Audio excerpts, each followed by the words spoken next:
Ladies and gentlemen, please stand as you are able. The procession will be led by Faculty Marshal Catherine Kelly, Professor of Law of the Columbus School of Law.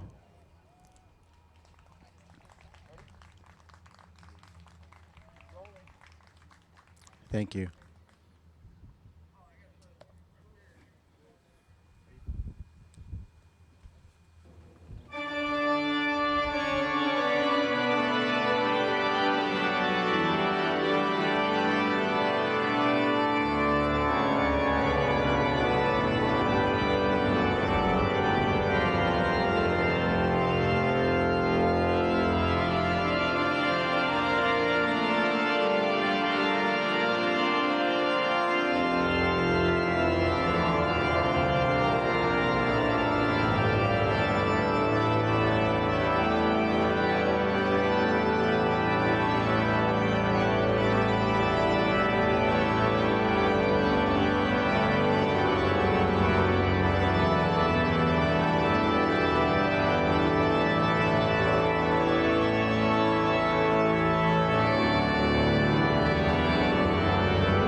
Good morning, and welcome to the 2021 commencement exercises for the Catholic University of America, Columbus School of Law.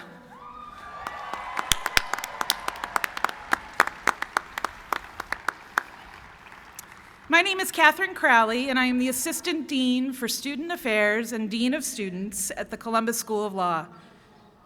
It is my great honor and privilege to welcome you on this momentous day, to call to order today's ceremony, and to serve as your MC.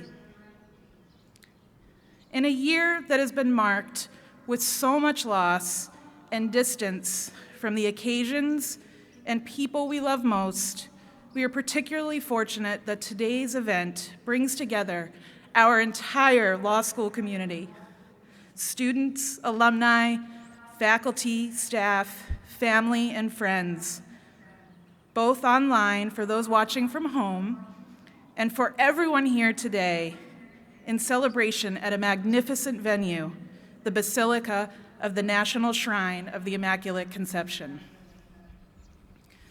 To begin our proceedings, I ask everyone to please remain standing for the invocation to be delivered by Father Raymond O'Brien, an emeritus member of our law school faculty.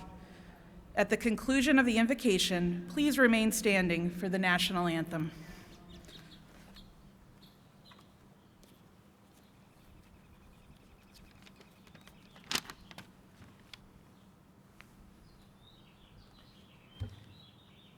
My sisters, my brothers, let us pray. Dearest God, we assemble here today as men and women from different faiths and beliefs, but one in praise and thanksgiving for what has been accomplished on this day. We celebrate graduation, an achievement brought about by your grace, freely given. The love, the support, and the encouragement of our families and all those who love us, and by ourselves as well, for we have risen to this challenge. On these very steps, where Pope Francis canonized Father Junipero Serra in September of 2015, we ask for your continued grace to guide us in our careers and the future lives that await each and every one of us. Touch our hearts with the fire of Pentecost and send us forth to live what we have learned as attorneys, as citizens, and most of all, as disciples of faith and justice. We ask this and all good things with a humble faith in you, forever and ever. Amen. Please remain standing.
Please be seated.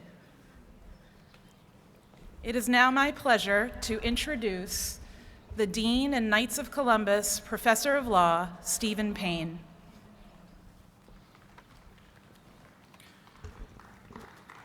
Thank you, Katie.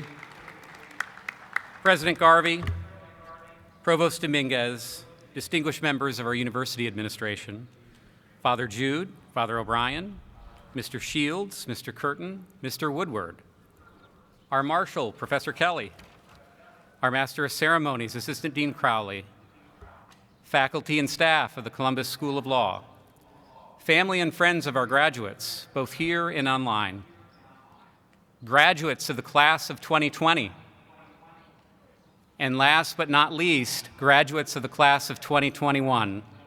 Welcome. Welcome to the 132nd Commencement exercises of the Columbus School of Law of the Catholic University of America.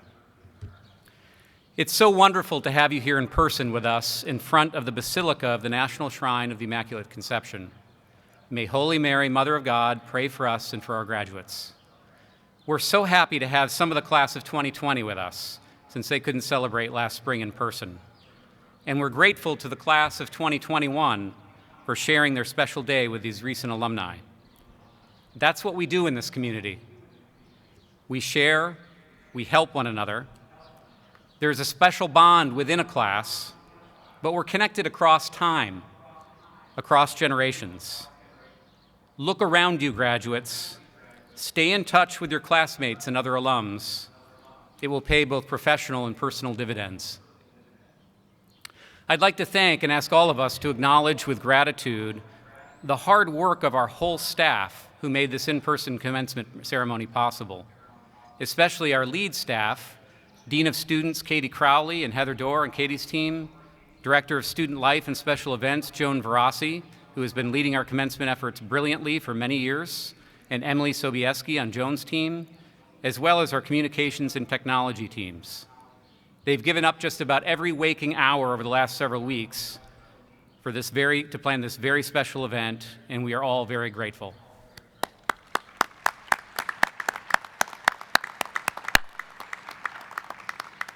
By the way, you may not know what this cord is that I'm wearing around my neck. I wear it proudly and would like to thank our graduates who are wearing such cords as well for their service to our country, for they are military veterans. We're glad you are part of our community and its rich connections to our nation's military services.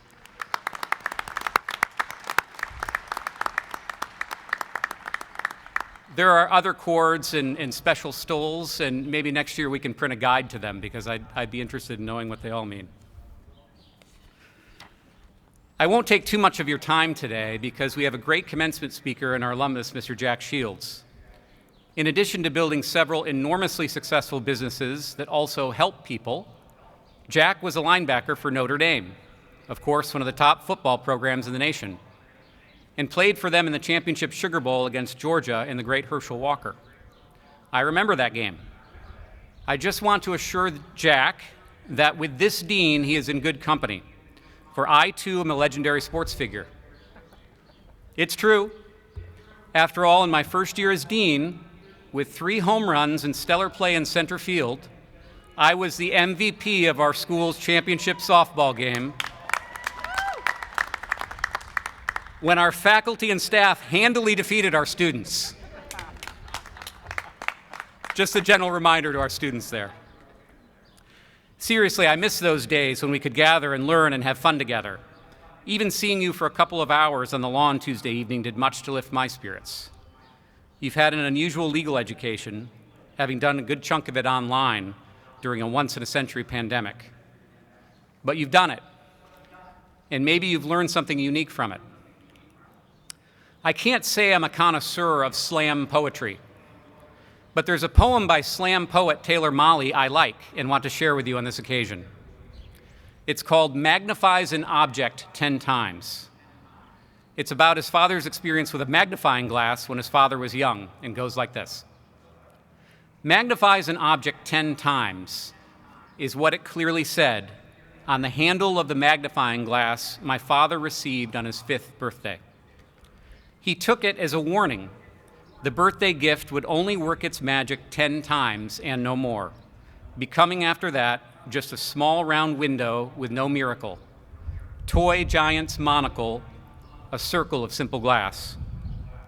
And so he went about his days with curious thrift, weighing how much he needed to see any part of the world up close, observing as best he could with his own eyes first, thinking, do I need to see that dead bug big, that dandelion, that blade of grass, that wriggling moth in the spider's web? I can imagine most of nature's gifts and crimes. Best not to waste one of my 10 precious times. He lost count of how many miracles he'd left, and for weeks after half expected the magic of the glass to simply stop. And I have asked him to tell me of the thrilling moment he realized, or was told, 10 times in this context simply meant tenfold, and not 10 instances, but he cannot remember. Likewise, the joy that must have come with such a limitless epiphany. But what he does recall, and says most he misses still, is the way the magic made him see the world the rest of the time, not through the glass, but all of the time. He thought that magic would not last. It may seem absurd to you that I would compare the magic a kid experienced with a magnifying glass to a global pandemic that has taken the lives of over 500,000 people in this country alone. But my point is that I hope this pandemic, coming as it did, graduates, during your formation for the legal profession, will cause you to see the rest of your careers, the rest of your lives, in a special way.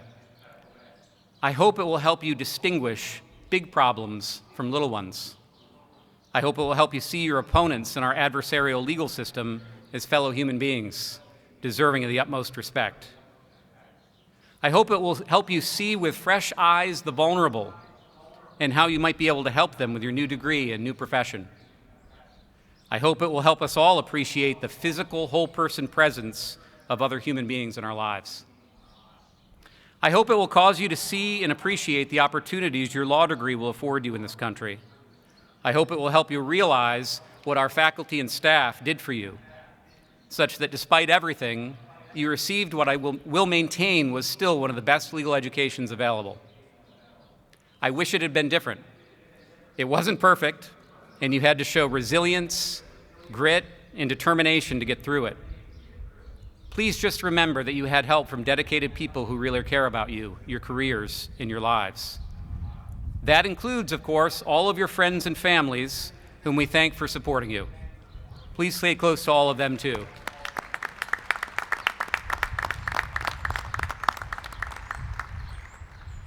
There is a Catholic concept that suffering has meaning, indeed the deepest meaning, and that we can understand and participate in that deep meaning by offering up our suffering for the benefit of other people.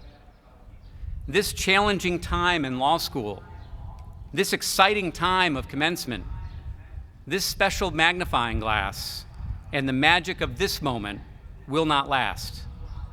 It's up to you to see in front of you every day the specialness of the client, the person, indeed your neighbor, no matter who it happens to be, no matter whether that client's legal issues seem big or small, no matter whether you've got a better paying client waiting for your response.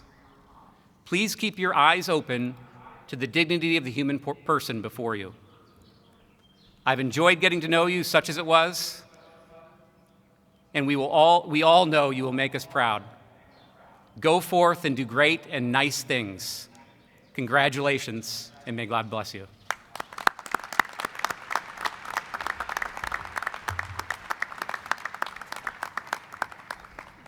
Thank you so much for those remarks, Dean Payne.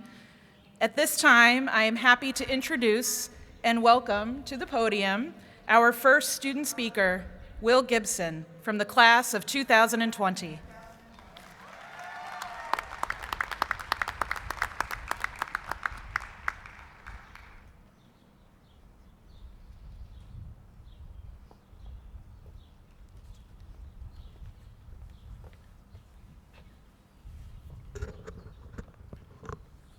President Garvey, Dean Payne, Mr. Shields, distinguished faculty, alumni, family, and friends.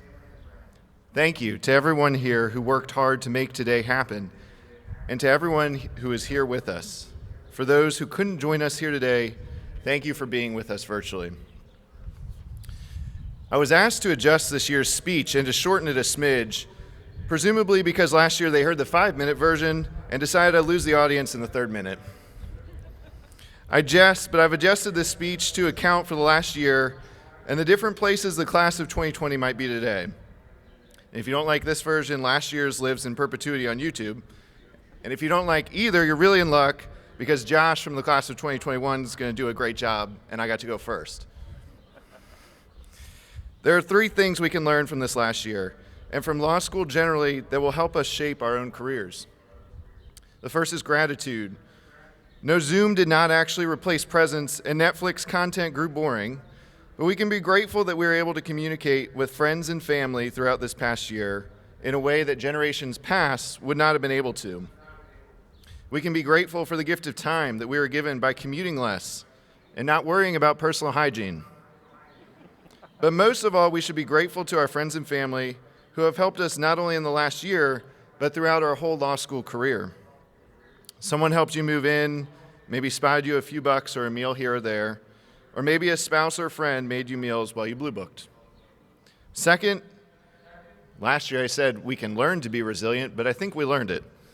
I had a lot more to say, but after making it through law school, and the class of 2020 dealt with upended job opportunities, bar exam dates, policies, and standards changing up to last minute, I think there's been enough said, and undeniably, you're a resilient group.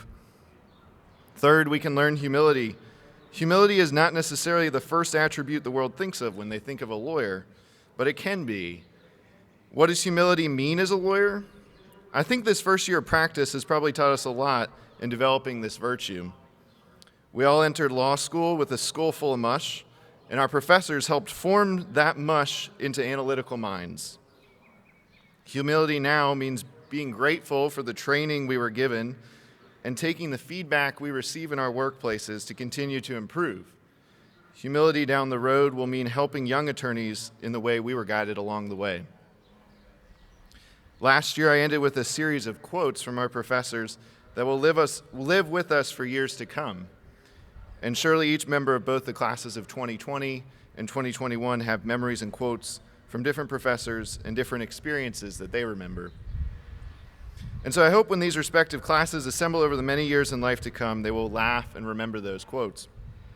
But today I will leave you with a different one that's been used many times in many speeches around the hallowed halls of the Columbus School of Law, but one that echoes both the schools and each of our own missions so well that it's inscribed on the side of the building. It's even been used in graduations at this very school, but the incredible thing about Scripture is that it's God-breathed and applicable in each time in a way that is ever ancient and ever new. So I leave you with these words today from Micah chapter 6, verse 8, so that you may apply them to your life and your career.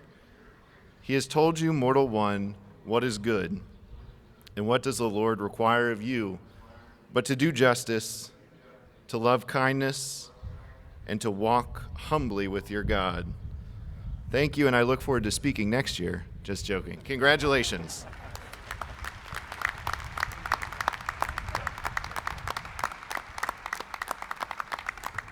Thank you so much, Will, for that repeat performance. I'm now pleased to invite to the stage Joshua Perez to deliver remarks on behalf of the class of 2021.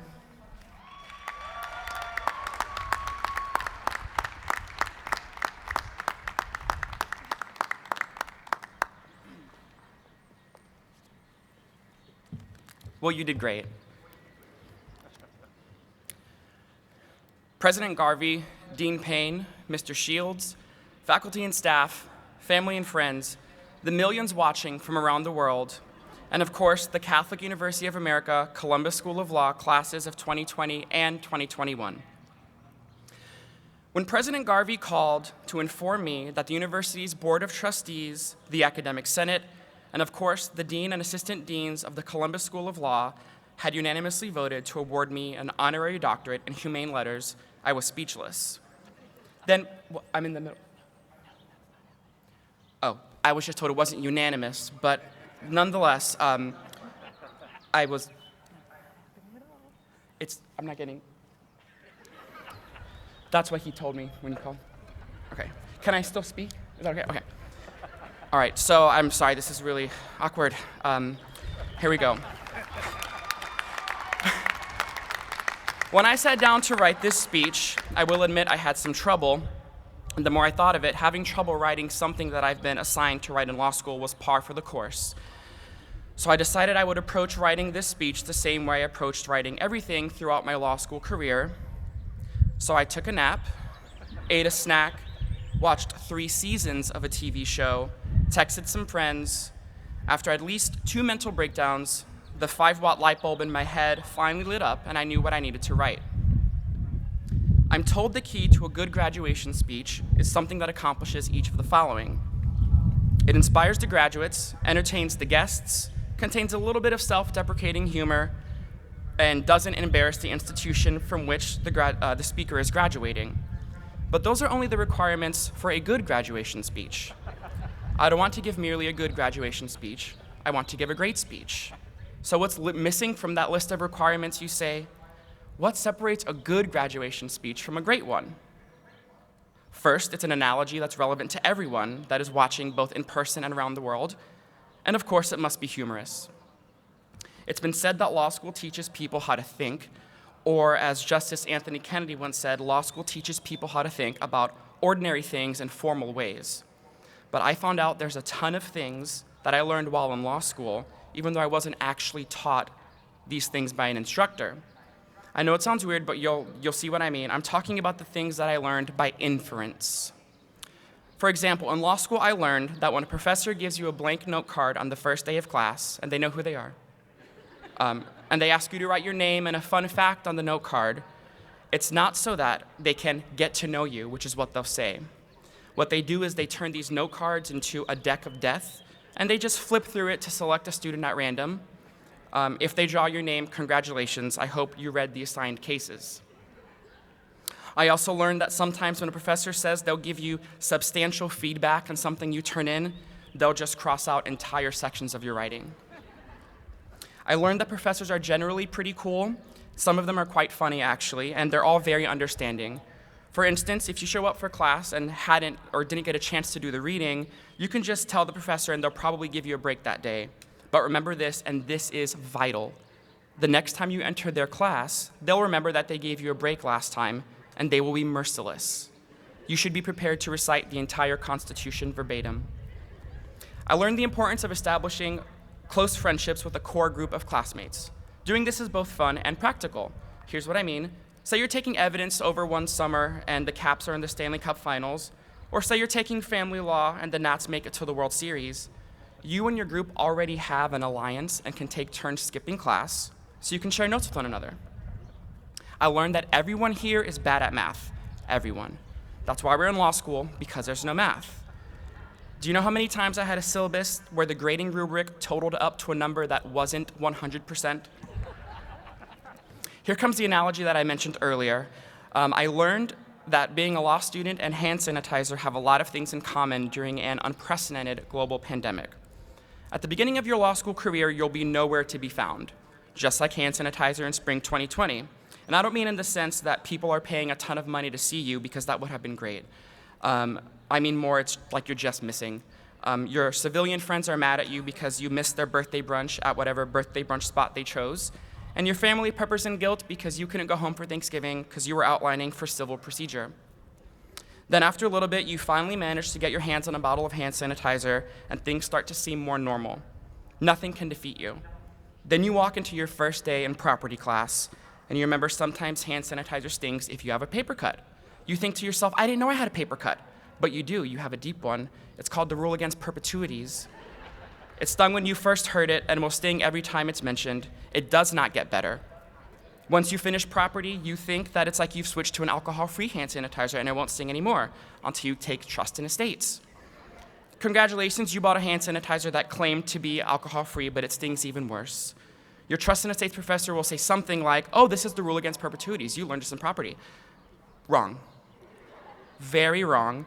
I'm not saying my property professor didn't do his darndest to teach me that topic, but it's, as we millennials say, it just wasn't my truth. And I have the final exam grade to prove it. In a few minutes, we'll all be law school graduates, and once we pass the bar exam, we'll be actual lawyers. We'll be like hand sanitizer before COVID, and that will be everywhere, and we'll be like hand sanitizer during COVID because we will be very expensive. I leave you with a quote from my hero, President George W. Bush. To those of you who are graduating with high honors, awards, and distinctions, I say well done. And as I like to tell the C students, you too can be president. Thank you to this university, this law school, and these graduates. It has been my honor. Congratulations.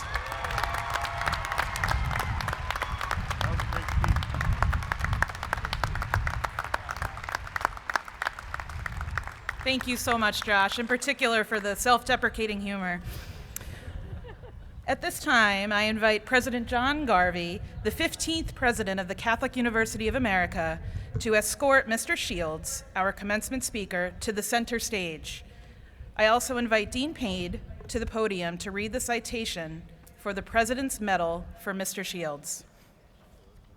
Thank you, Katie. John M. Shields, Jack, is founder and chairman of Shields Health Solutions, one of the fastest growing private companies in America. Before starting the company in 2012, he was president of Shields MRI for 20 years. Under his leadership, Shields MRI formed more than 30 hospital partnerships with healthcare systems throughout the Northeast, growing the company into the largest outpatient imaging provider in New England and making it nationally recognized as one of the preeminent companies in the radiology industry.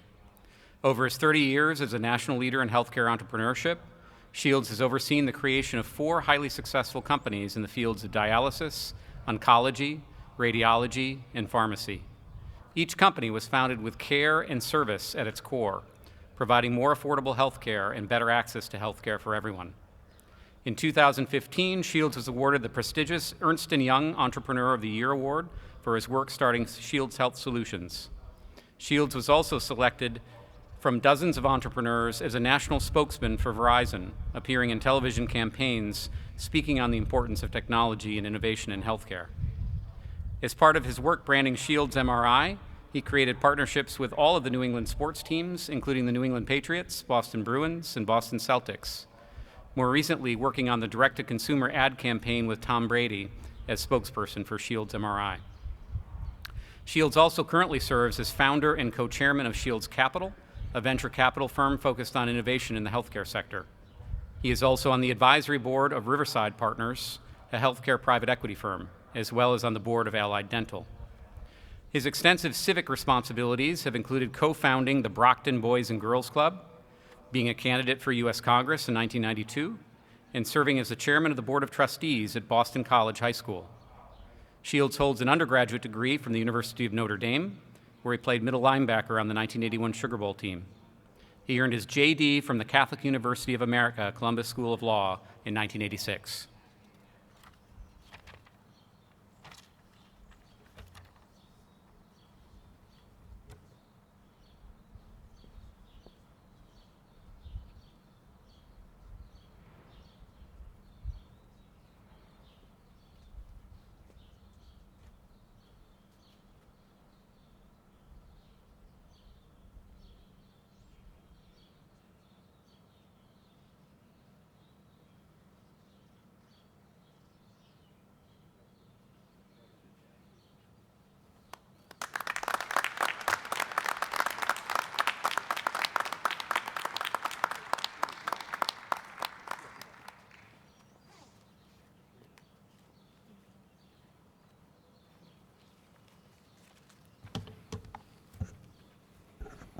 Thank you.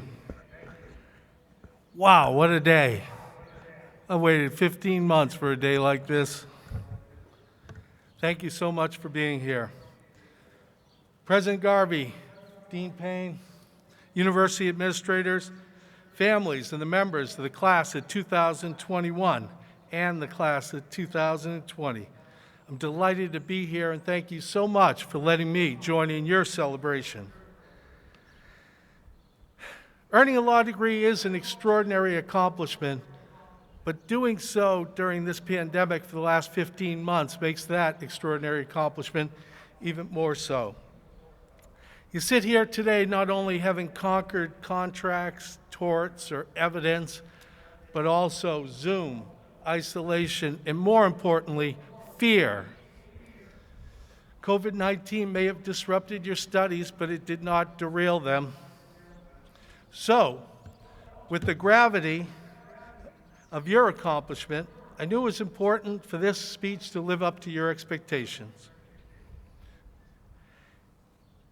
So when I was invited, I immediately put my legal training to work. My first reaction, which is often the case with attorneys, was to try to get out of it. Let's see if we can settle this thing out of court or get off the podium, so to speak. But that really wasn't to be the case. So like any good attorney hitting the books at DeFore Library, I started my research. I started to find out who's graced this podium before myself. It's a steam list. Just in recent years, it has included 2 Supreme Court justices, a United States Solicitor General, and if that wasn't intimidating enough, you had to bring family into it. You see, in 2009, you invited my uncle, Washington Post columnist Mark Shields. Mark is a professional speaker on the McNeil-Lehrer NewsHour. So, when I read this, another part of my Catholic education crept in. This one not just confined to my legal training here at Catholic, but rather something much deeper, something ingrained in me since the early days of St. Francis Xavier Church in the parish in Weymouth, Massachusetts. And that something, my friends, is called my Catholic guilt. So I asked myself, what have I done to be worthy of this great honor? What could I possibly impart upon you folks that you don't already know? I thought long and hard about my background. Sure, over the last 30 years, I've been able to start and manage several businesses in the healthcare field, trying to bring innovation to patients that need it most. But somehow that's still not enough. So I continued my research, and then it appeared before me as if by divine intervention. I was watching an address here in 2015 by Michael Bidwell.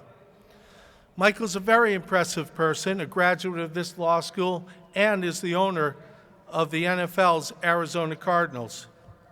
Michael's talk reminded me that a legal education is preparation for more than just a career in law. Said a legal education is one that prepares you for a wide range of careers, not just being an attorney. In fact, Catholic law grads have gone on to do great things, from broadcasting to business, from capitals to courtrooms. However, there's one thing I found out a Catholic law grad has never done, and that's be drafted into the NFL. Sure, as Michael Bidwell's a very impressive guy, but do you know that his 40-yard dash time is atrocious? His vertical leap is non-existent, shown no ability to be physical, and he's never been able to block a double team. But here's something that I'd like to impart upon you today, and I think it'll come as a surprise to you. Great lawyers and great football players have a whole lot more in common than you may think. And that's why I'd like to spend a couple minutes here today not talking about my career in law, nor talking about my career in business, but rather my time on the fields and what my teammates taught me. Now, I'll confess, I was neither a great lawyer nor a great football player. No one ever mistook me for Justice Brandeis or, sadly, Tom Cruise in the courtroom. My football career was only a shade better. As you heard earlier, I was fortunate to play linebacker for Notre Dame in the 1981 Sugar Bowl, but the pinnacle of my glory was the collegiate fields and fields like South Bend, not the storied fields of Lambeau or Giants Stadium. And by the way, I'm still not over the Giants upsetting my beloved New England Patriots in their perfect season. Just had to say it.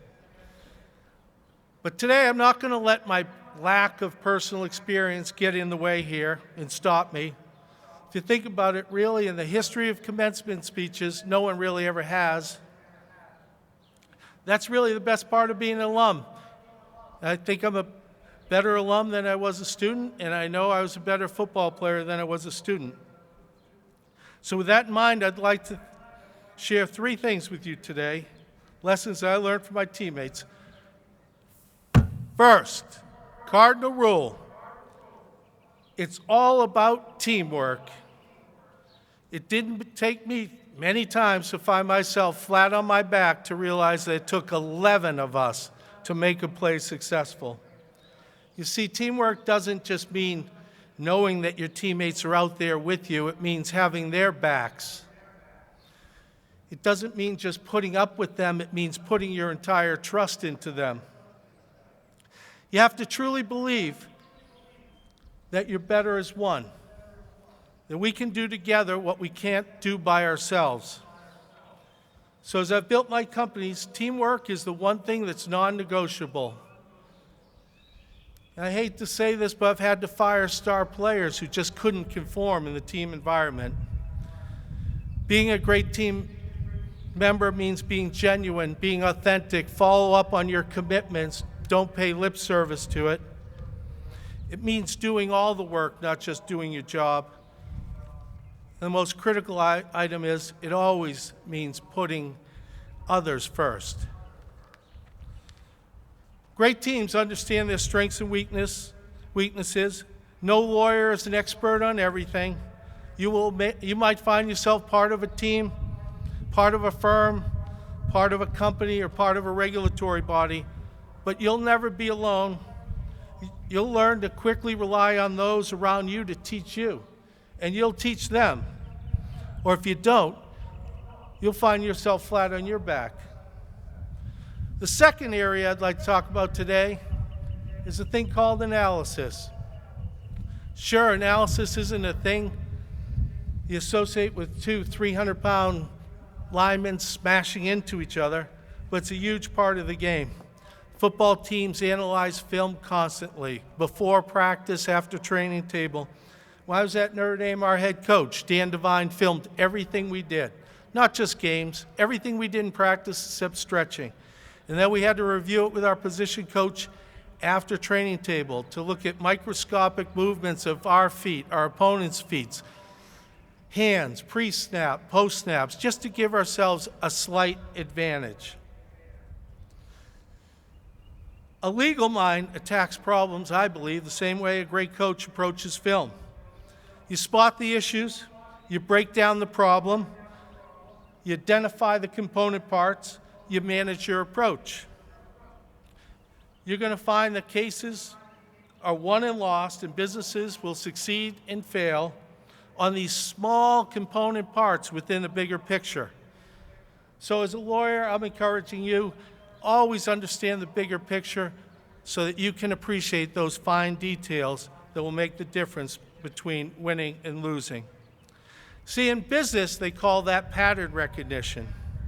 10 years ago, I saw that people with chronic diseases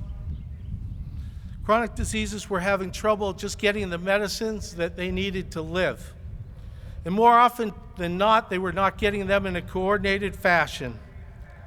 For example, an HIV patient takes on average 13 medicines per day to live. That requires careful coordination. Put it in perspective, when I was in college, HIV was not a diagnosis. When I sat in your seats right there, HIV was a death sentence. Today, if someone's diagnosed at age 20 with HIV, they have a life expectancy into their 80s, almost exactly as long as you and I. It's pretty amazing. These types of pain points and problems is why I started Shields Specialty Pharmacy. It was simply to bring medicines to patients who needed them most at a price they could afford, regardless of their means to pay. You're about to become lawyers. The world needs your mind to spot these problems and break them down. And when you do, you can truly change the world. Last topic and it's the worst topic, and nobody likes it. And it's called losing. Nobody likes losing more than I. But you'll never go through a season without taking your fair share of losses, and I took mine. When I was 10, I was in the National Punt, Pass, and Kick competition. I was convinced that I was going to win, and if I won, I got an all-expense-paid trip to the Super Bowl and appeared at halftime, and things were going great. And I was on my way until I met a fella from Yonkers, New York, named Jimmy Jubilee. That kid was 10 feet tall. No way that kid was 10 years old. He crushed me. I lost, and it broke my heart.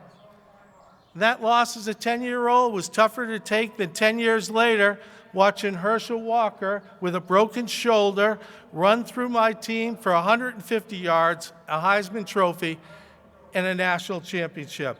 Hey, we've all had our own losses. But here's the thing about losing. It makes you better. You either get better or you get bitter. You learn to dust yourself off, go back in the huddle, try something different, and get right back at it and iterate. You see, business is not about success. It's about how you deal with failure. As home run king Hank Aaron said, you cannot have success without failure. And failure will never get in the way of success if you learn from it. Or more famously said by Thomas Edison, I've not failed, I've just found 10,000 ways that will not work.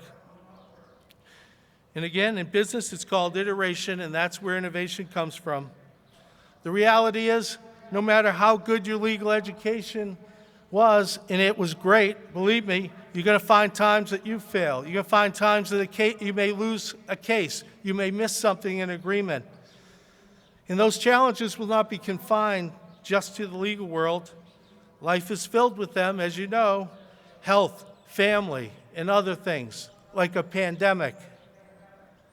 But it's all how you confront your challenges, how resilient you are in the face of adversity, and you showed that in spades. This is where all the lessons I've learned from my teammates come together. When I got knocked on my back, I had a team supporting me. I had coaches help me analyze why it happened so it would never happen again. And then I dusted myself off. I checked my ego. I went back into the huddle. We called a different play, and we went back at it. And that's frankly what you'll be doing as lawyers. Hopefully, with less dust on you, and whatever you do, please don't hit anyone. But you really do need to let every setback make you stronger. So as I draw it to a close,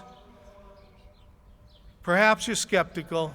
I know many of you are. I've sat there. How, you ask, can playing a game really, much less a game like football, teach me anything about law? Well, let me end by giving you the words of someone much more eloquent than I. Pulitzer Prize-winning author James Michener wrote great books, long books, but great books. Michener wrote, "The master in the art of living makes little distinction between his work and his play." The master in the art of living makes little distinction between his work and his play, his labor and his leisure, his mind and his body, his information and recreation, his love and his religion. You see, he hardly knows which is which. He simply pursues his vision of excellence at whatever he does, leaving it to others to decide whether he is working or playing. To him, he's always doing both. Graduates, congratulations. You're lawyers now. Go out there and play hard, or as they like to say in South Bend, Indiana, play like a champion today. Thank you.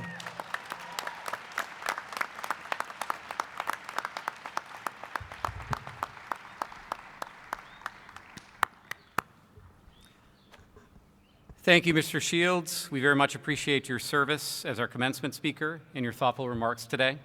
We are especially grateful for the inspiring example you have set for our graduates as they embark upon their legal careers. Now the moment has arrived for the conferral of degrees. It is my honor to invite President John Garvey back to the podium.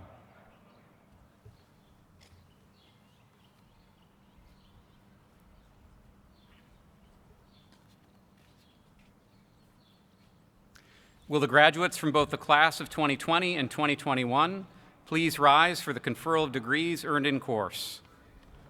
After President Garvey has conferred your degrees, you'll be directed to come up to receive your diploma.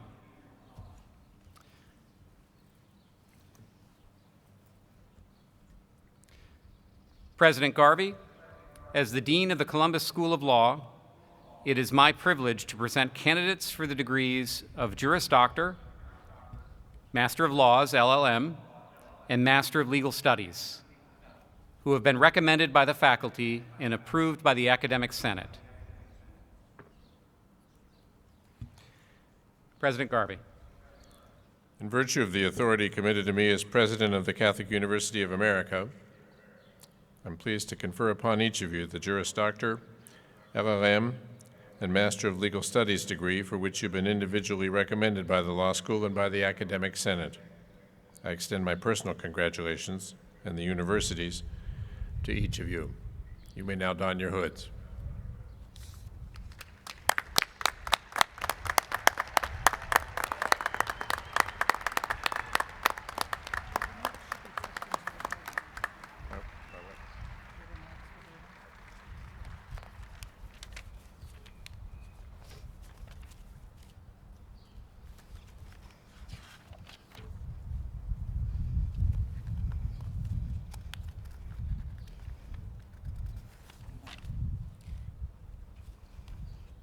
Graduates from the class of 2021, you may now come forward to receive your diplomas.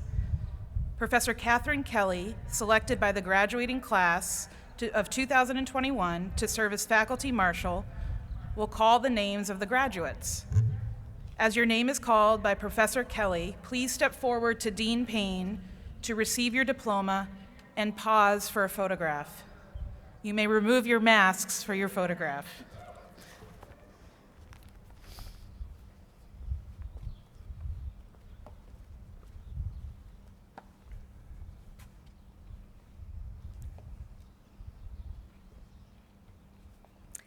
Catherine Rose Afzal.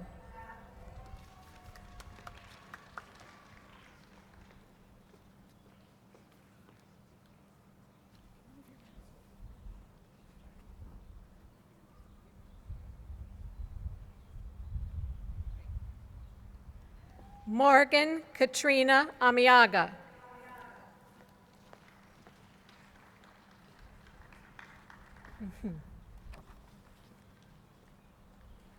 Michael O. Anderson.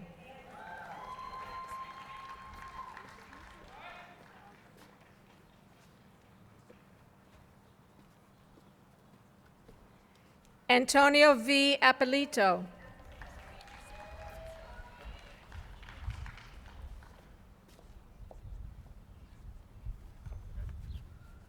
Rola Ilo.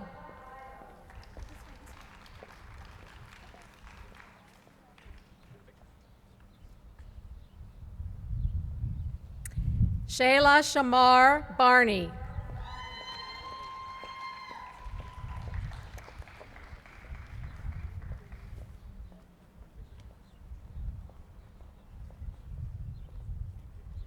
Erica Lizette Barara.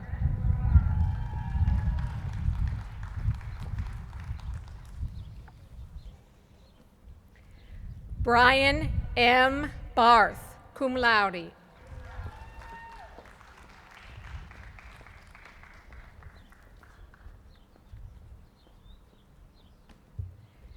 John Clement Batt, cum laude.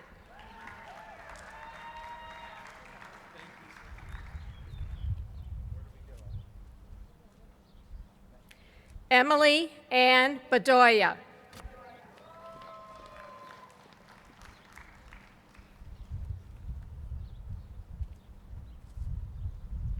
Rebecca Lynn Benedetto.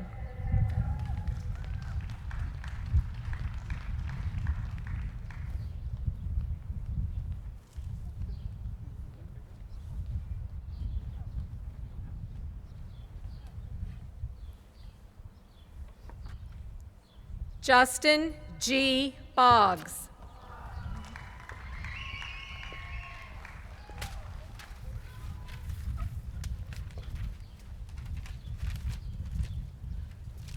Giovanna R. Bonafide.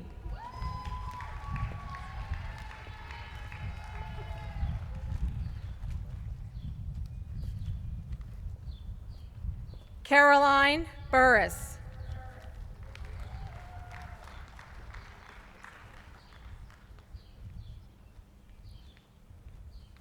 Margaret Colleen Buckley.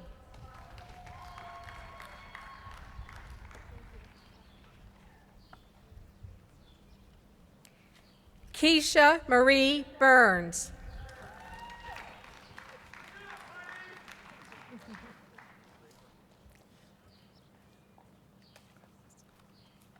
Alexa Shirley Cafaso, cum laude.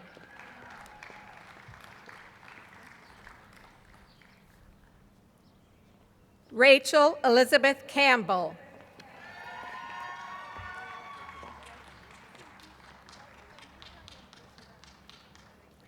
Ryan Lewis Carroll.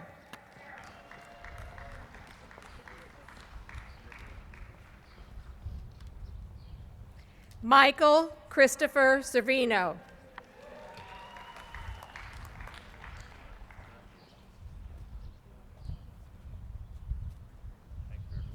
John N. Chaich.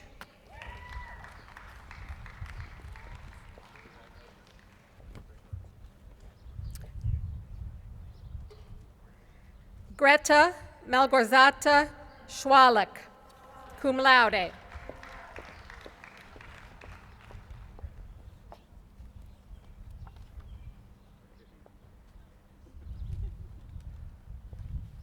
Richard M. Couch, cum laude.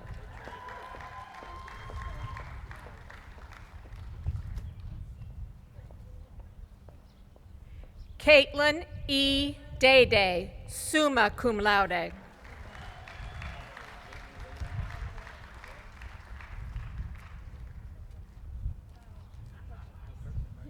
Colin A. Dale.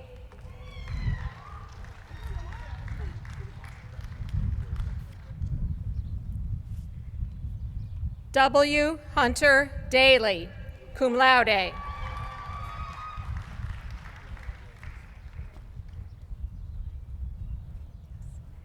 Diana Pereira Diaz, cum laude.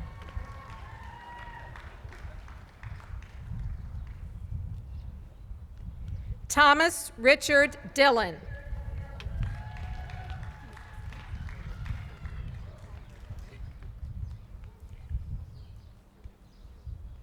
Katrina Holly Dimachowski.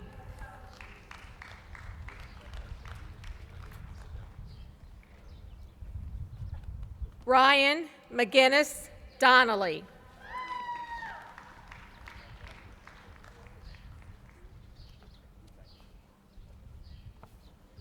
Jonathan Michael Duro.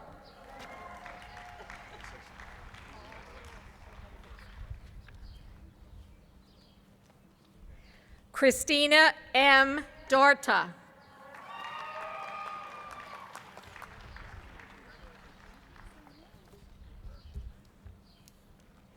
Danielle Christina Douglas.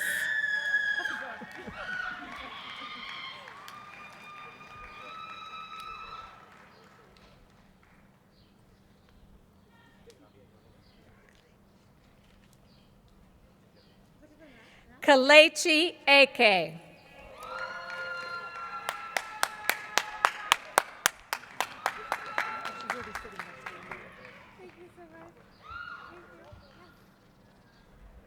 Thanks. Rurik G. Ellings.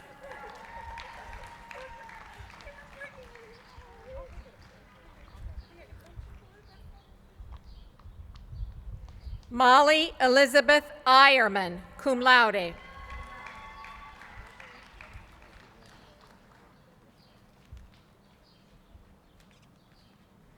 Whitney C. Fox.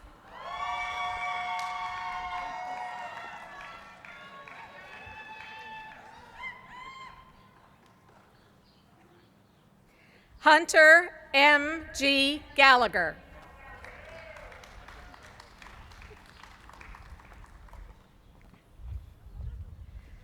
Ana Maria Gonzalez.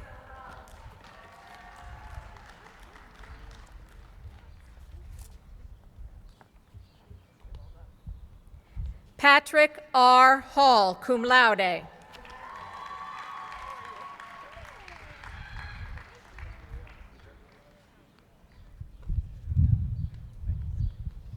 Yasmin Hekmak Hassanzada.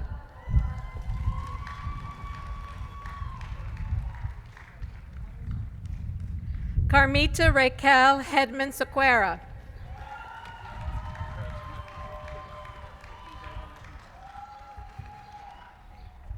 Christina Michelle Inez Flores.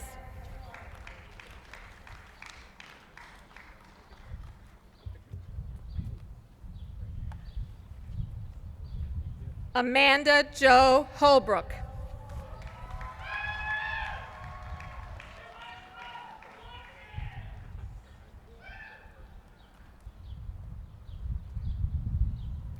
Hannah Martin Holden, cum laude.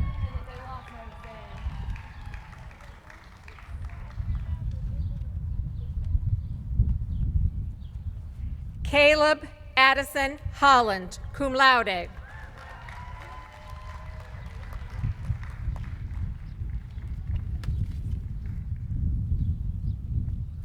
Erica Joy Hornbuckle.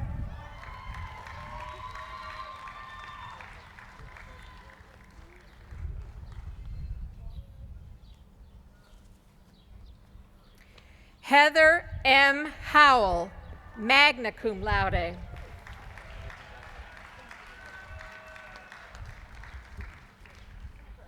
Denise Isaac.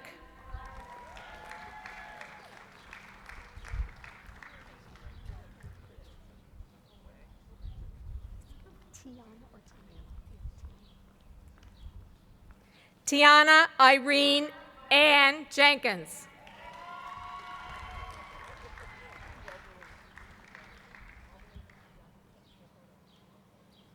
Christopher William Joseph.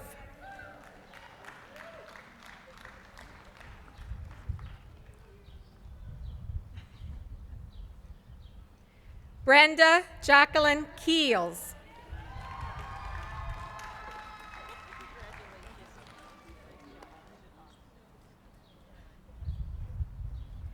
Jessica K. Keister.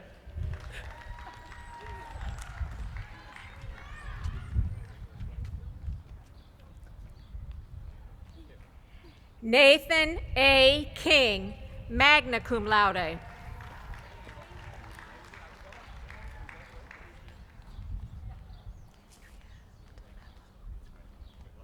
Andrea DeMello Laprade.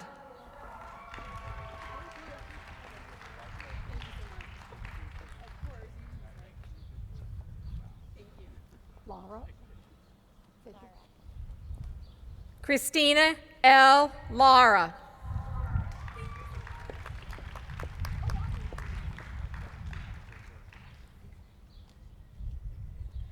Colleen Marie L'Etoile.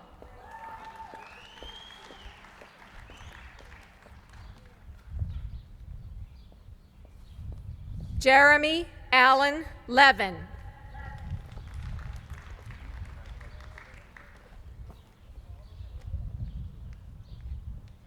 Brandon Michael Livengood.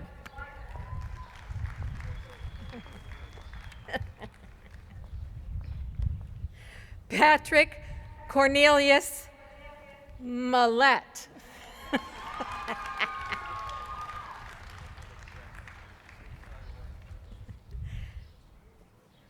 Matthew Eric Marchiori.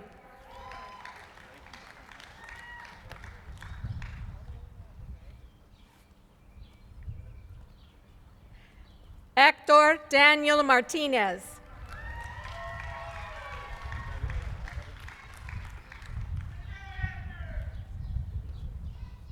Kathleen Brennan Mock.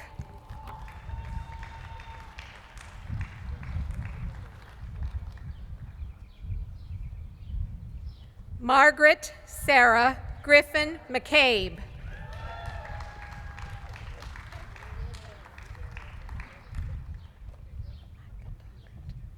Tiffany Ann McIntarget.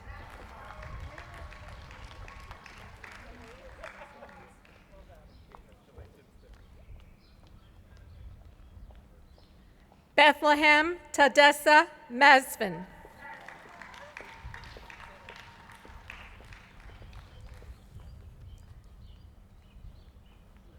Kristen L. Miller.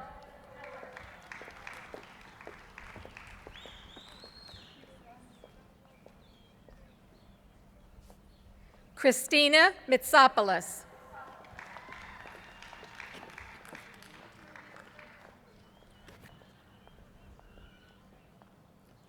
Armin Moseni.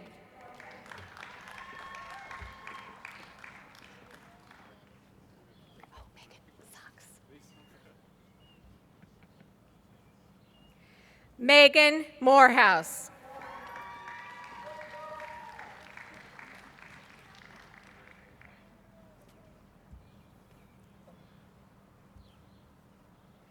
Molly Berg Mulligan, magna cum laude.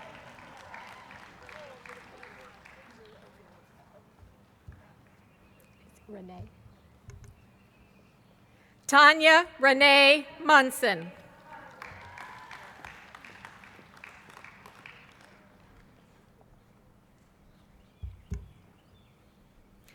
Margaret McGuire Murphy, summa cum laude.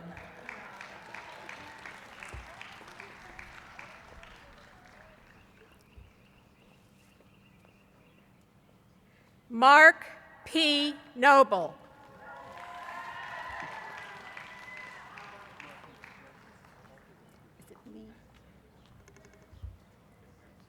Morgan Lee Oliver.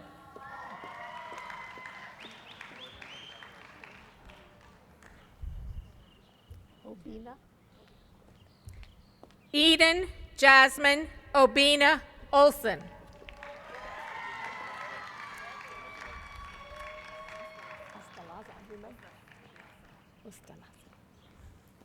Peaches Nicole Ostalaza.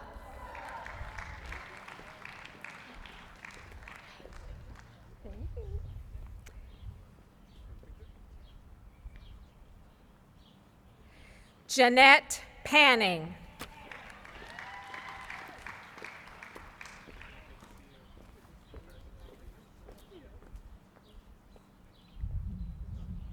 Caleb Joseph Parker, cum laude.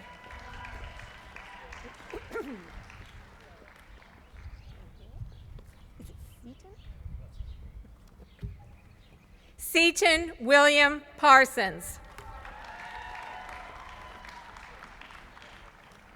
Peña. Cassandra Sofia Peña.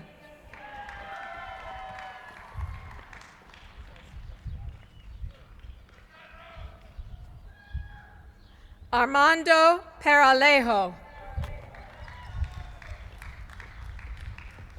tell me if Perez or Perez, because you know I always get it wrong. Perez. Joshua Philip Perez.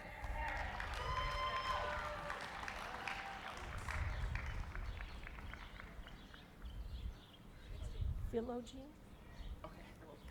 Alex Joseph Volvic Philogene.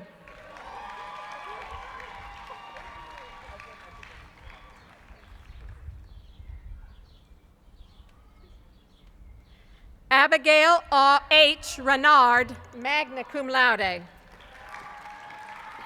how are you?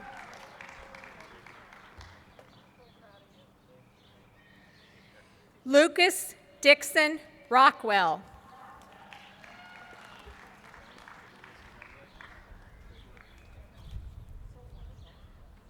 Samantha Brandon Rogers.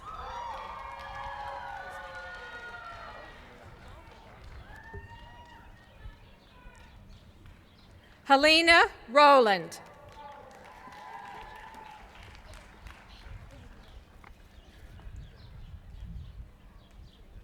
Rebecca Ann Rouget.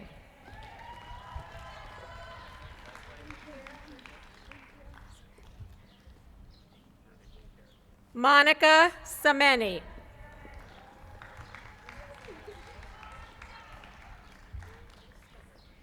Bridget Catherine Sawyer, magna cum laude.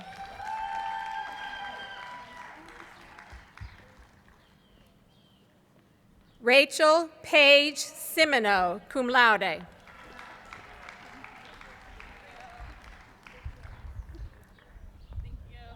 Liam Patrick Skinner.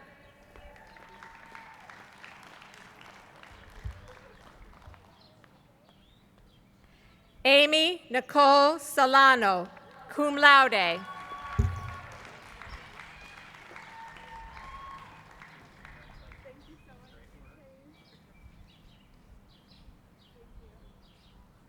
Lauren Alessandra Sormani.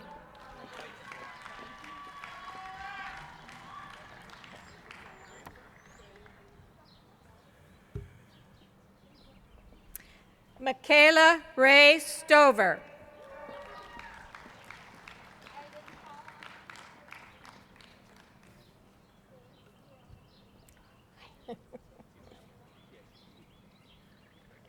Stephanie Rachel Swirling.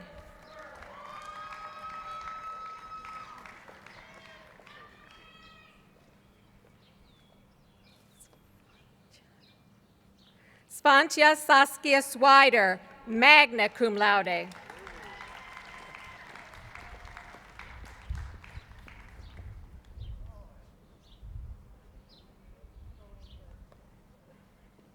Erin Elizabeth Thompson.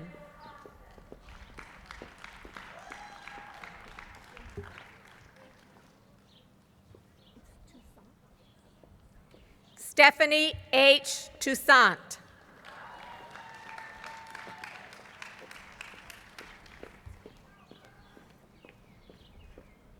Garrett Nathaniel Tracy.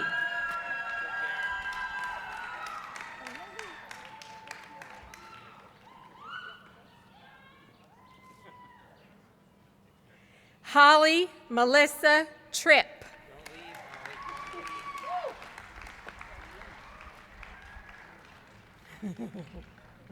Surgeon. Mary Catherine Turgeon.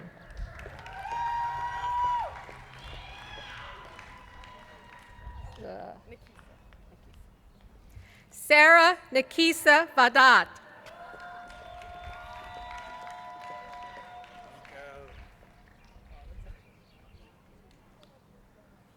Nicholas Valderrama, cum laude.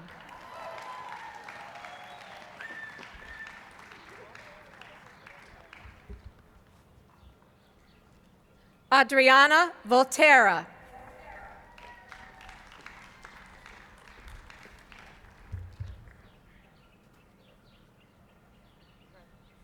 Daniel James Warren.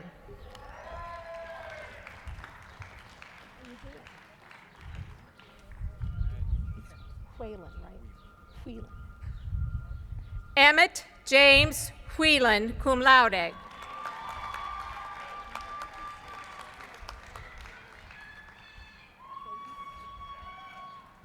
Margaret Fahey Willard.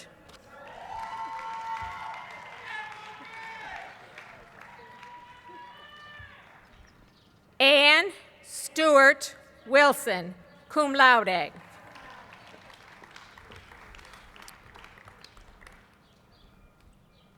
It is now my privilege to invite the graduates of the class of 2020 to come forward.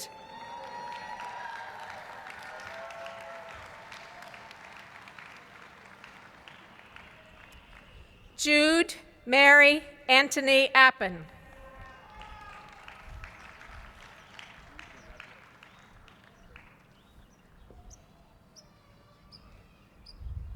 Sasha Marie Bernhard.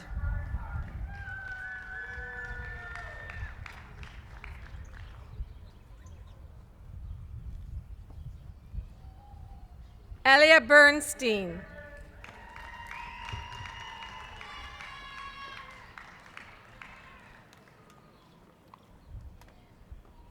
John Borelli IV, cum laude.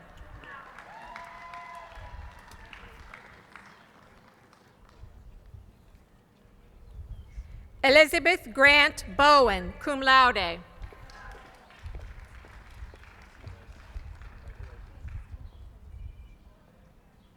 April Lynn Curry.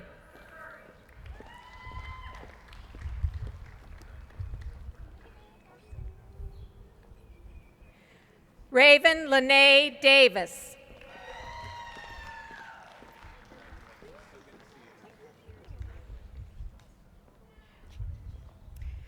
Emma Ryan Eckert.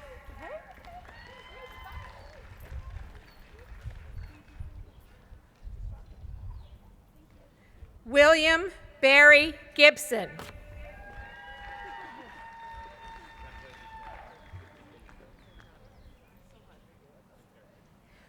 Willistine Tarsha Harris.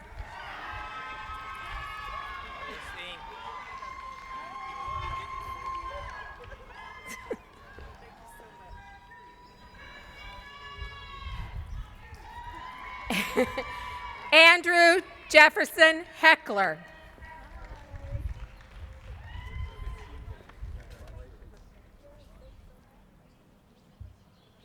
Eric A. Irving.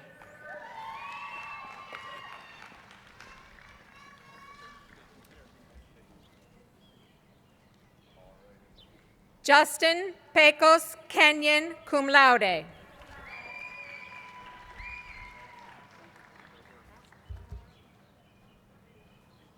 Peter Young Kim, summa cum laude.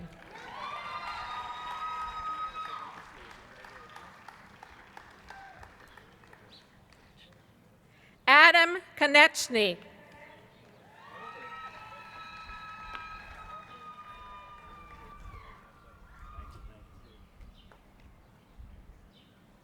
Claudia Ann Kopensky.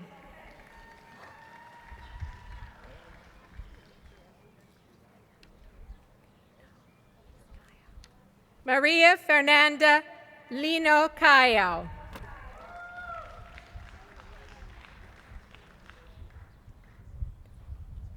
Erin Mary Louisbrand.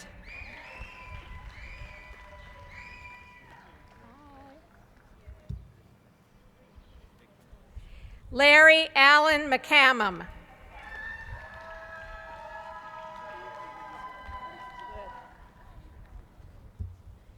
Andrew James Shinsky.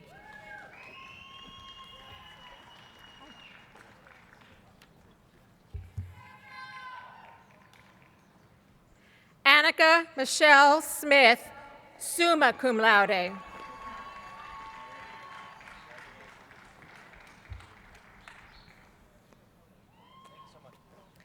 Jocelyn Conchetta Spezio.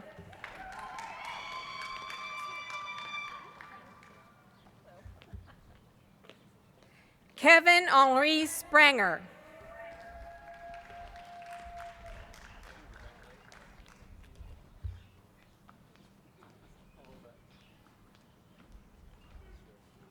Joseph Robert Tice.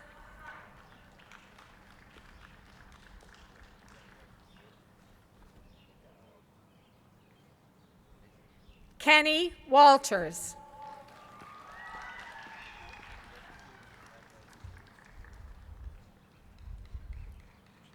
Oscar Noel Zelaya.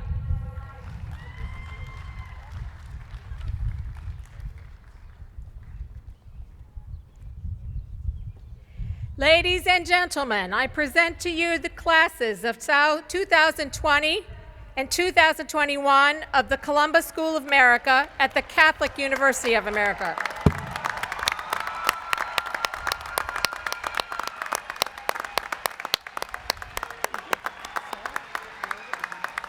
Okay. So just give it.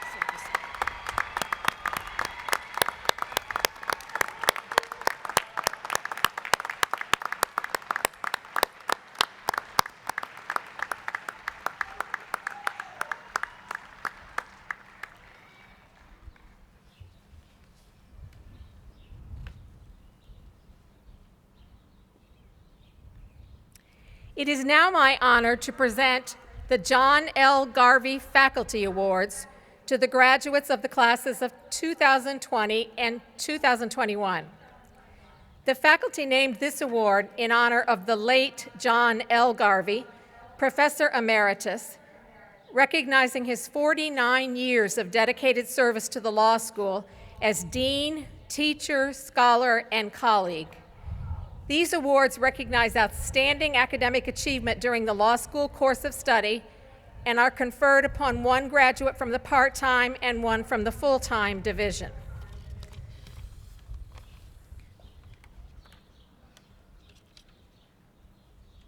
The John L. Garvey Faculty Award for highest academic average in the 2020 Day Division is presented to Annika Michelle Smith.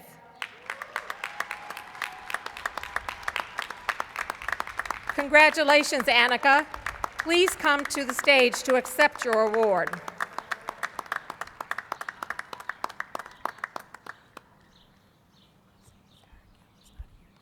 I don't think so. That would be weird, I think. The John L. Garvey Faculty Award for highest academic average in the 2021 Evening Division is presented to Rola Ailo. Congratulations, Rola.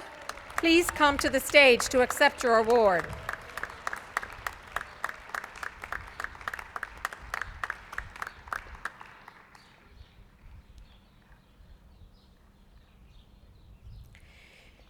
The John L. Garvey Faculty Award for highest academic average in the 2021 Day Division is presented to Caitlin E. Day.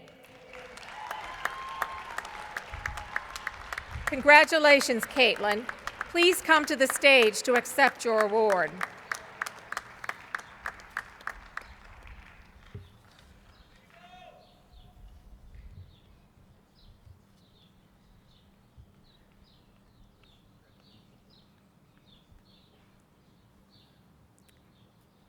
The John L. Garvey Faculty Award for the student with the highest academic average in the 2020 Evening Division was unable to join us today. She is Sarah Elizabeth Mashevitz Gill. Congratulations, Sarah.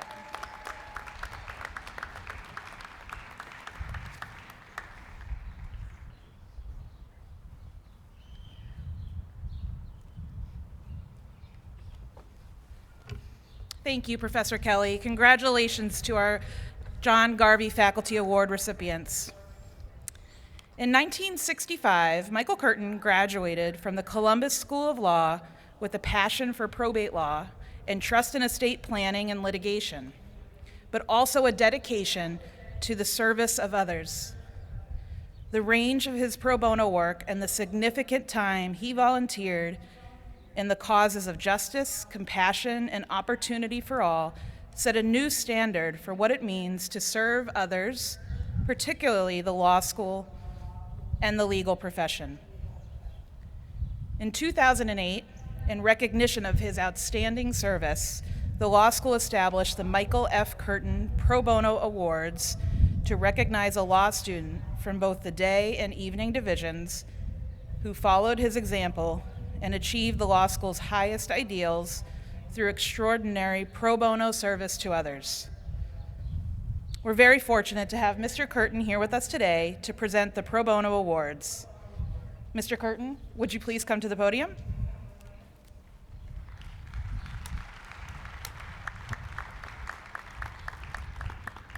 Thank you. I am proud to announce that the 2020 Day Division recipient of the Michael F. Curtin Pro Bono Award is Maria Fernanda Lino Cayo. Ms. Cayo, can you please come to the podium?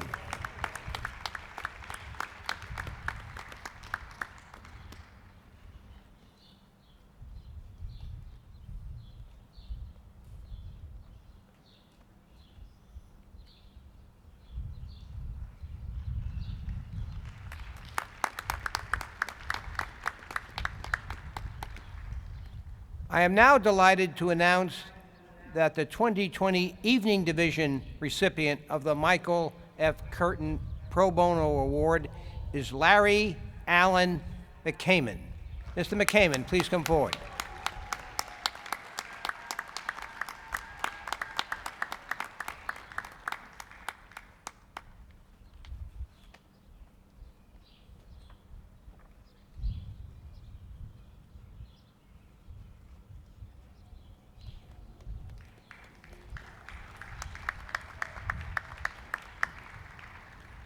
It is now my privilege to announce that the 2021 Day Division recipient of the Michael F. Curtin Pro Bono Award is Micaiah Ray Stover.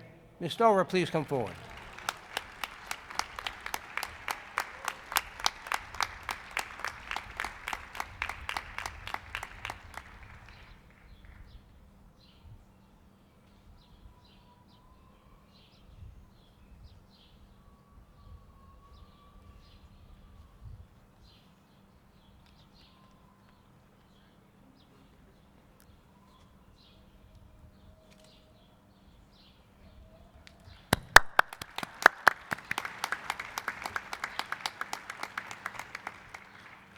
Last but not certainly least, I am proud to announce that the 2021 Evening Division recipient of the Michael F. Curtin Pro Bono Award is Kaisha Marie Burns. Ms. Burns?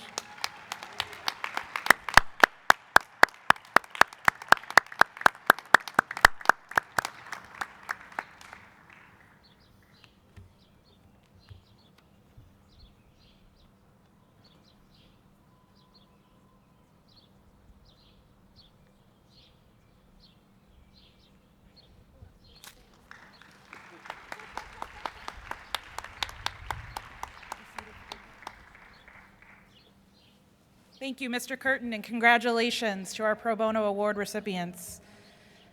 Our next presenter embodies alumni commitment and dedication to the Columbus School of Law, having faithfully served as president of our Alumni Council since 2016.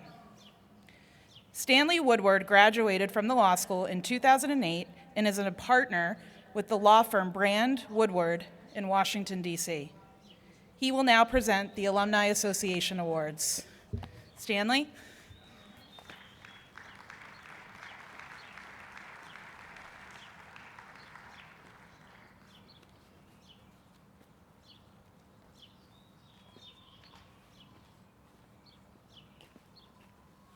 Good afternoon.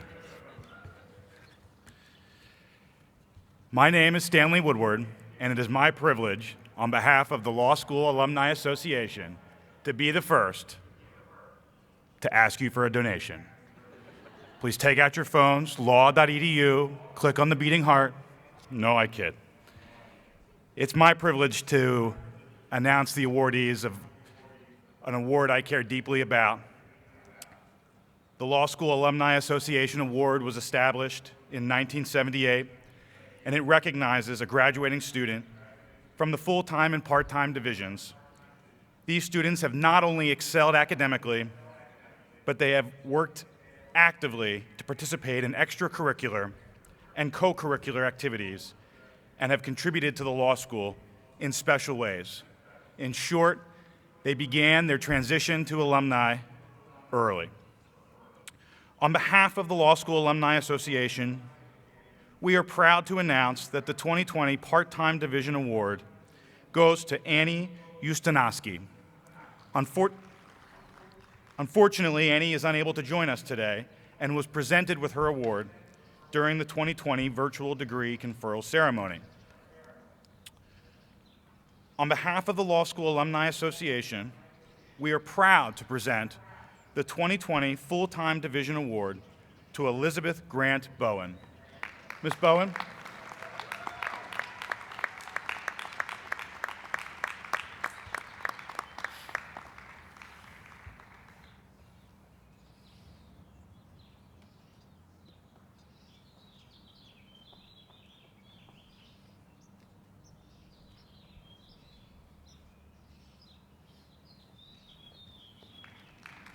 Congratulations.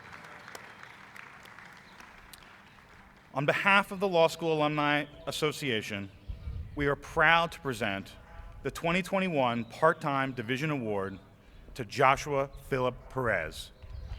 Mr. Perez.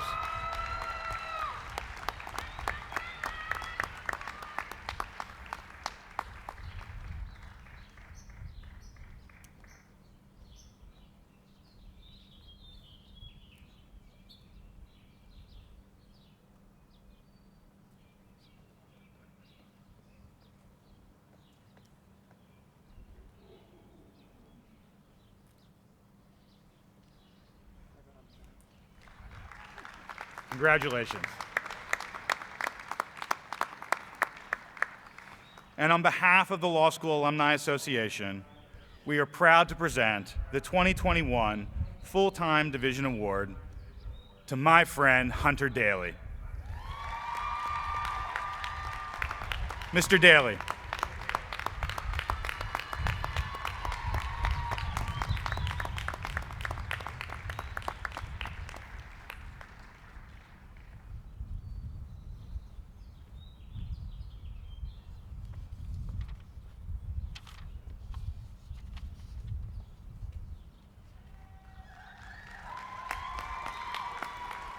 Congratulations, Hunter.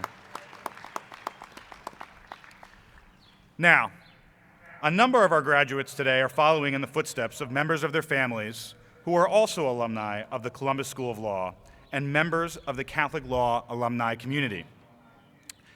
I would like to present our All in the Family list of the graduating classes of 2020 and 2021. As I call your names, I'd ask that you stand. Elizabeth Grant Bowen, daughter of Nancy Taylor, class of 1988.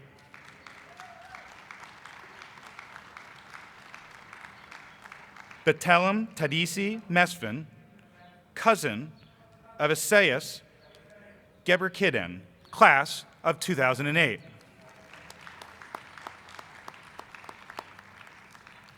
Mark Noble, brother of Diana Noble.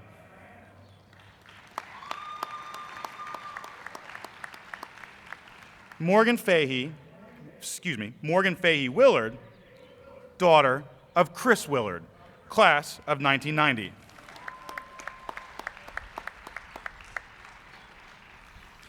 And finally, 13 years ago, my wife Kristen and I graduated from this school, and while I'm biased, I agree with Dean Payne that you have just obtained the best legal education that's available. And I am proud, beyond words, to congratulate my sister, Megan Morehouse, in graduating today.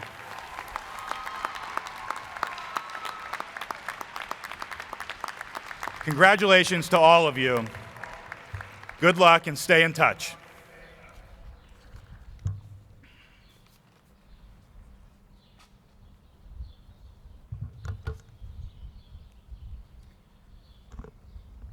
I want to thank Stanley Woodward for his remarkably dedicated leadership of our Alumni Council these past several years.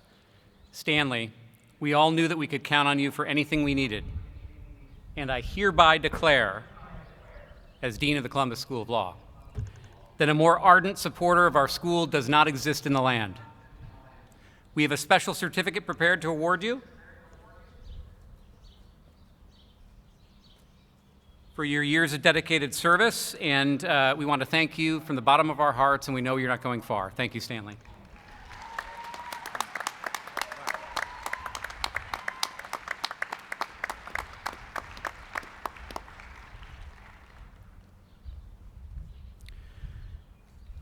Now, as Dean of the Law School, it is my privilege to speak for the entire faculty and staff, to extend our congratulations and fond wishes to our graduates in the classes of 2021 and 2020 for a future of achievement, service, and fulfillment. We will always be here for you as a professional home, so please keep in close touch. And I would get in trouble with Assistant Dean Gaskins if I didn't remind you to please fill out those darn employment questionnaires she keeps sending you. That's very important for our school. It's now my honor and privilege first to thank the university president, John Garvey, and the provost, Aaron Dominguez, and the university administration for their support of the law school and for being here with us today. and to invite the University President, John Garvey, to the podium to address the classes of 2021 and 2020.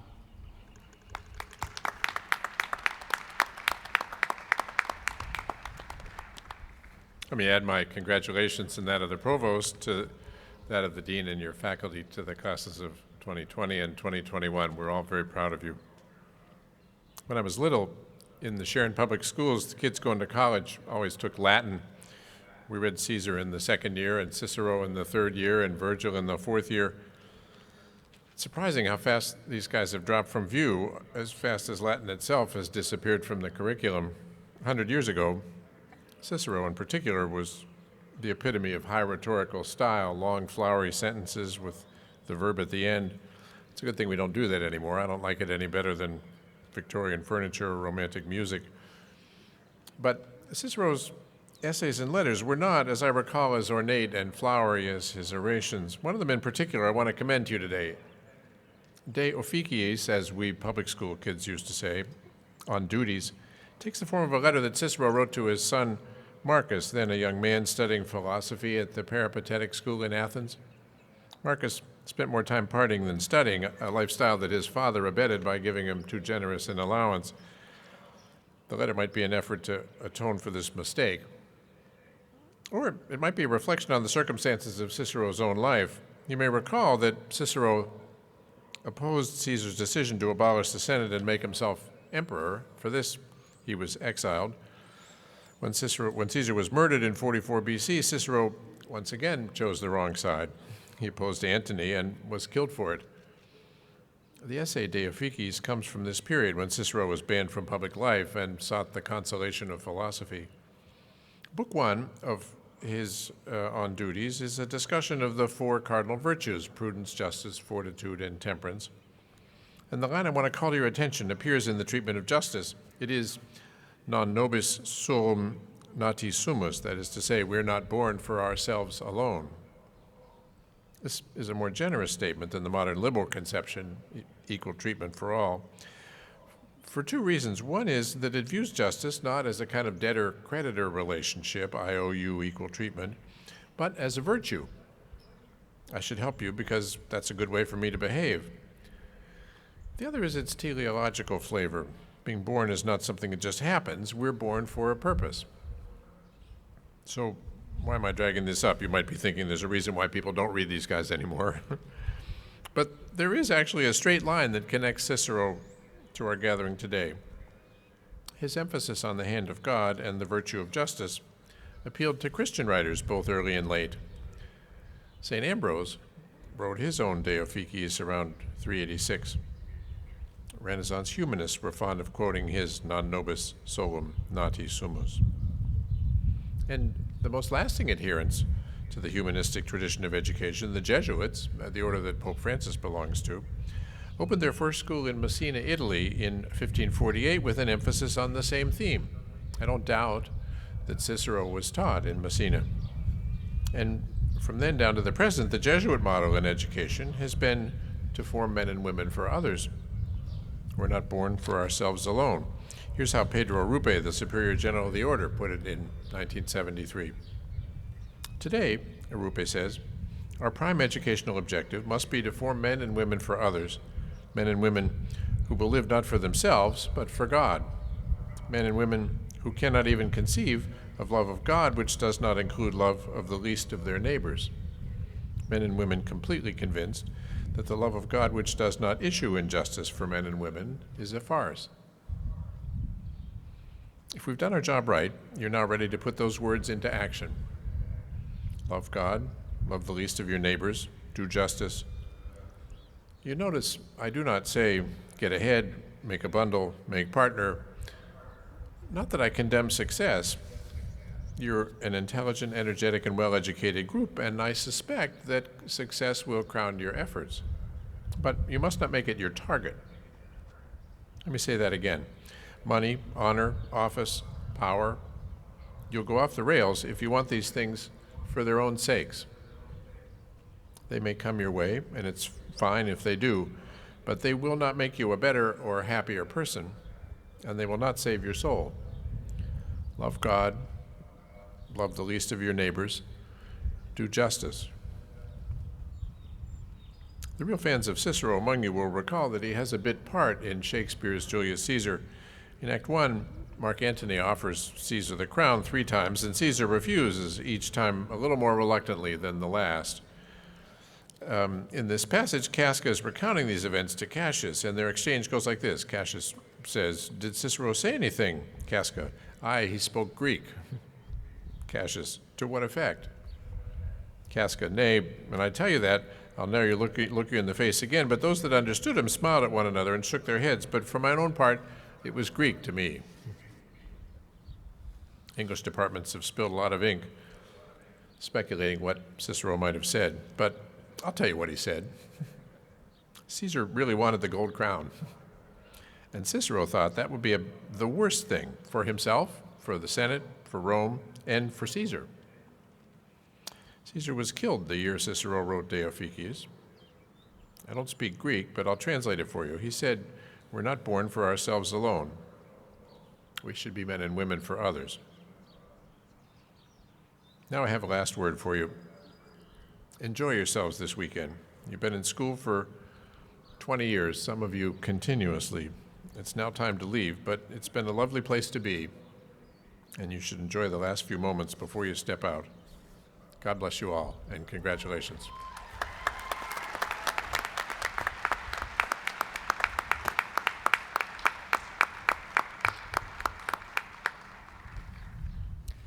Thank you, President Garvey. Garvey, we're grateful for your presence here today and for the words that you had for our graduates.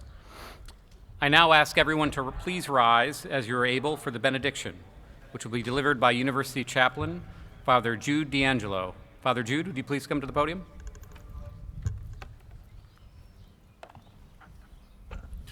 As I pray out of our Catholic tradition, and for those who are not Catholic, please pray as your conscience dictates with us.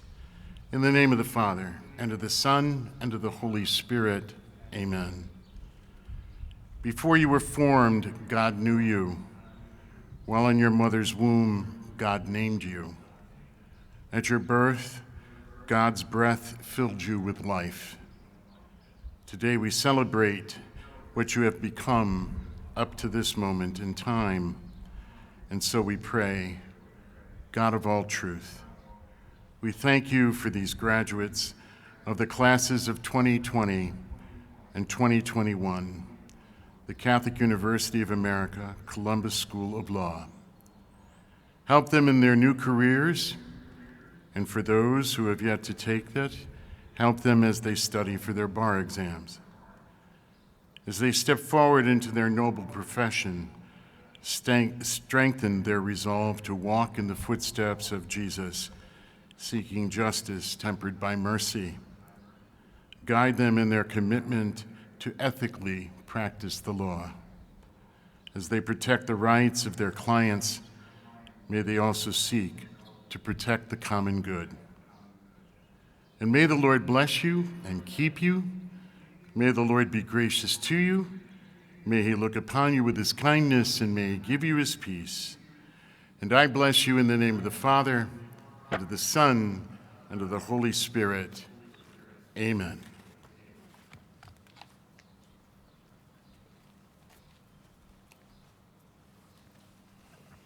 Congratulations once again to our graduates, and to your families and friends here with us today, and those who are watching this ceremony virtually. I ask the audience to remain in place until the dais guests, our graduates, and our faculty have recessed. I now declare this academic convocation for the 2021 commencement of the Columbus School of Law officially concluded. Congratulations.